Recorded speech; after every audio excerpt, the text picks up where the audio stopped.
Hello, welcome to my basement again. I'm back home for the day, for the morning anyway. Um, this week, today is June 11th, 2020. I am Bill Hennessy, the pastor of North Presbyterian Church in Williamsville, and during the pandemic, I've been uh, offering a little Bible study each day based on the daily lectionary readings. Um, I'm planning to sort of curtail that a little bit though, as things are opening up more at the church, and I'm going back and forth quite a bit more. It's becoming harder and harder to sort of keep up with certain things. So this will probably um, be this week. I'll probably, or beginning next week, I'll probably only be doing these Mondays and Wednesdays. Then on Tuesday, I have a Bible study on Zoom that I lead. And certainly, if you're interested in being a part of that, you're more than welcome to let us know if you email the church to get the link for that. We can add you to that list. But and then on Thursdays, normally I also record the service for Sunday, which takes up a lot of time and requires some preparation as well. So I'm going to try and back off of these daily studies, but and just limit those to Mondays and Wednesdays. Today, though, we are still looking at the Gospel of Matthew, and this is chapter 16, and it says verses 13 through 20. Now, when Jesus came into the district of Caesarea Philippi, he asked his disciples, "Who do people say that the Son of Man is?" And they said, "Some say John the Baptist, but others Elijah, and still others Jeremiah or one of the prophets." He said to them, "But who do you say that I am?" Simon Peter answered, "You are the Messiah, the Son of the living God." And Jesus answered him, "Blessed are you, Simon, son of Jonah, for flesh and blood has not revealed this to you, but my Father in heaven. And I tell you, you are Peter, and on this rock I will build my church, and the gates of Hades will not prevail against it. I will give you the keys of the kingdom of heaven, and whatever you bind on earth will be bound in heaven, and whatever you loose on earth will be loosed in heaven." Then he sternly ordered the disciples not to tell anyone that he was the Messiah. So that's a well-known passage, I think. That moment when Peter confesses Jesus as the Messiah. But it's kind of an interesting dialogue to break down a bit. So they're entering the region of Caesarea Philippi. Excuse me. This is, of course, an area where there's a heavy Roman population and a heavy Roman presence. And so Jesus brings up this topic. Who do people say the Son of Man is? And Son of Man is a sort of a formal title. It's found mostly in Daniel, but it can also be found in Ezekiel. Ordinarily, it's defined simply as a human one, or it may not have apocalyptic sort of connotations, but in Daniel, it sort of gives that impression. And certainly here in the Gospels, that's the intent, is to identify Jesus with that sort of messianic expectation. So Son of Man is more than just a descriptive term. It's a title, and scholars are divided over, or rather, there's just a variety of viewpoints among scholars as to what significance that term held for the writers of the Gospels and for the first audience for the gospel. But then the disciples then say, well, some people say that you're John the Baptist, and of course by this time John the Baptist has died. And so there's this idea that maybe Jesus is the return of John the Baptist. But others, Elijah. Of course, Elijah is associated with the coming of the Messiah. Elijah is the prophet from Kings who was taken up rather than dying. He was, whisked away in a fiery chariot in front of his protege Elisha.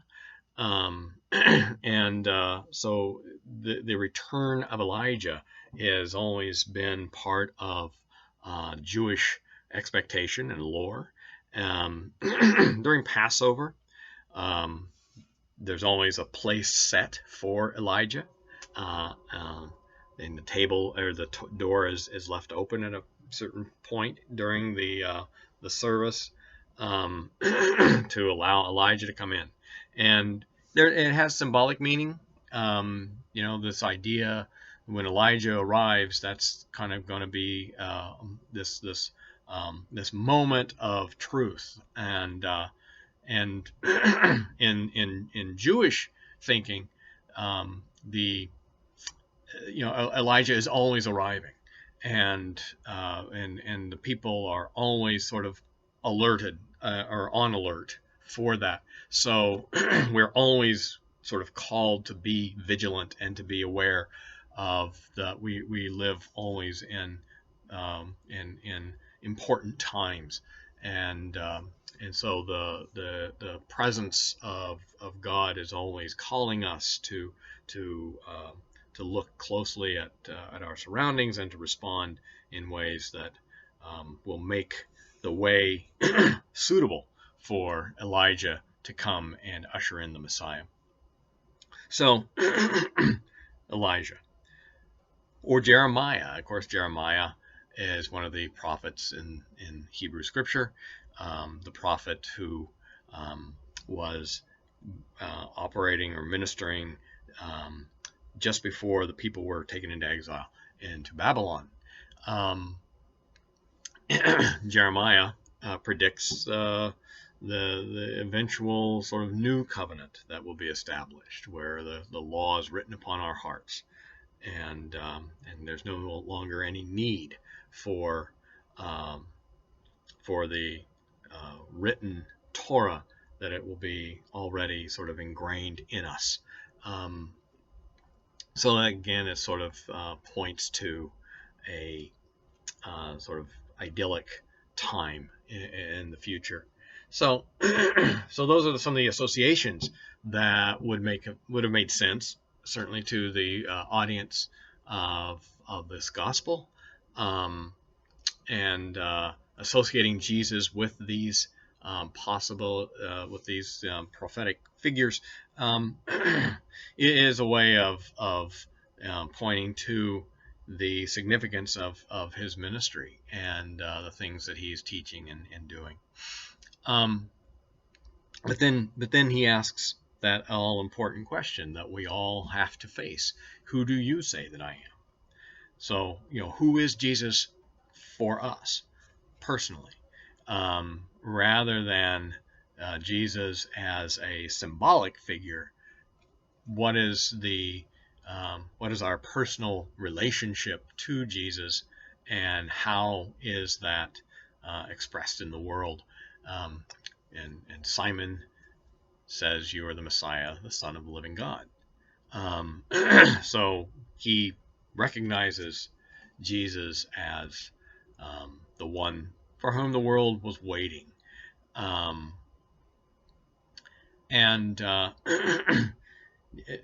That is unusual because his ministry, of course, is not anything like what would have been expected, and to associate Jesus with that expectation would have seemed odd and out of place. And we learn later in the gospel, of course, that the disciples are sort of they're a little confused about that, and they don't always um, make that association because it's not clear that Jesus is the one that they have expected because his behavior is so different from what they anticipate. So this is always an ongoing sort of debate among the disciples and among Jesus' followers at that time. He assigns a certain status to Simon. He renames him Peter. The word in Greek, of course, is Petros, which means stone. So now suddenly Peter is the rock. So that's an important sort of association, and excuse me, and has been used, of course, to establish Peter as the first pope, and to sort of invest in him leadership of the early church. Historically, that's probably not entirely accurate, but the figure of Peter has always sort of risen to the top. What we don't have, of course, is what happens later, almost immediately after this, when Jesus starts talking about his crucifixion and death, and Peter rebukes him, and then Jesus suddenly says, "Get behind me, Satan." So Peter goes very quickly from being the one who confesses Jesus as Messiah to being called Satan by Jesus. So you see that Peter himself, even though he is this heroic figure in the faith, in the Gospels is flawed, and it's of course Peter who denies Jesus in the Passion narrative. So, I think that's again a way for for us to I think be assured that we can relate to these people. These are normal, regular people who sometimes have keen insight into what's happening around them, and then other times are completely blind. But at this point, Peter sees, he gets it, and Jesus promises them, "I will give you the keys to the kingdom of heaven. Whatever you loose on earth, whatever you bind on earth will be bound in heaven. Whatever you loose on earth will be loosed in heaven." This is a worldview that it was common in the ancient world. That is, that there's this sort of parallel relationship between heaven and earth. That the things that are happening on the earth have a divine sort of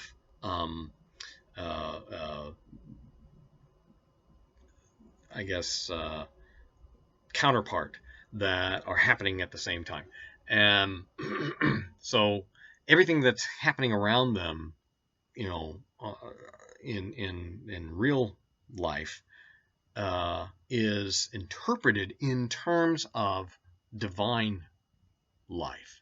So there is this constant understanding of this connection between heaven and earth, and that's a part of the cosmology of the time. This idea that there is this sort of interchange between earthly things and heavenly things, and this is a reflection of that. So whatever is happening around us now it has its counterpart in the heavens, and so everything is then, I think, given much bigger meaning. So the smallest sort of event can have sort of cosmological or astrological proportions, and that can be, on the one hand, it means that this little ragtag group of people who are really nobodies in their world have access to immense power in the heavenly realms. And so what's happening to them and around them is far more important than it seems, or that it would have ever appeared to the world at that time. So that can be sort of, I guess, reassuring. It can be a source of of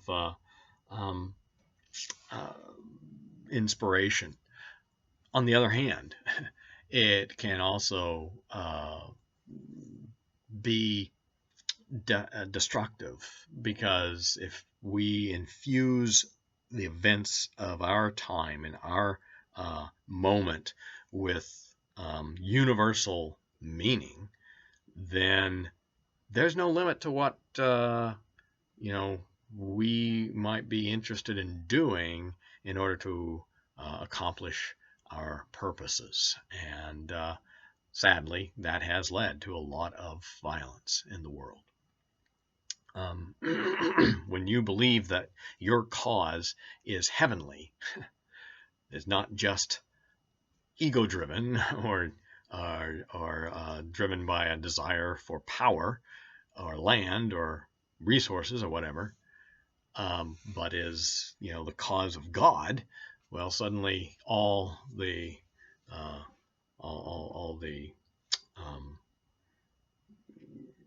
holds are off. All bets are off as far as what you can do to those who oppose you. That's going to be a very dangerous mindset, and it's one that the church has really wrestled with, and unfortunately has not struggled with very hard.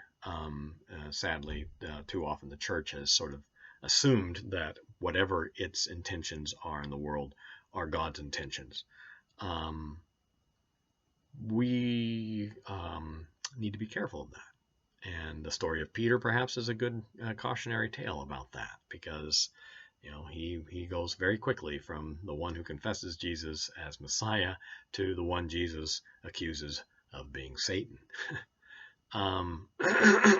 We are part of a deeply flawed institution, and admitting that and becoming humble about that is I think an extremely important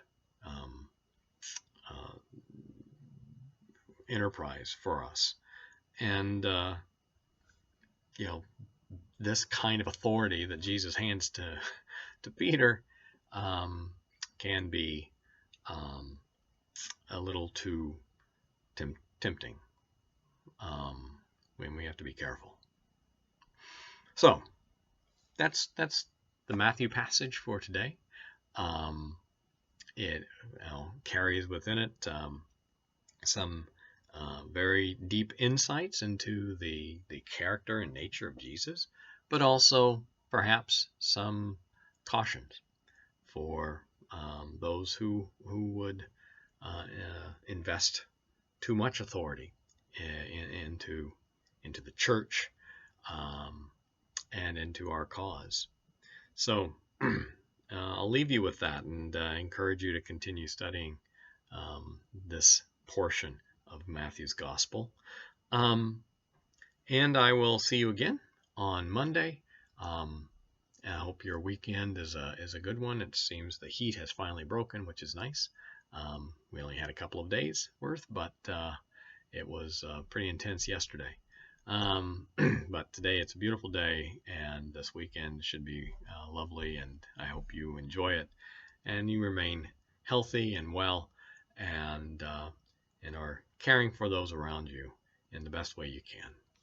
So until we see each other again, be well.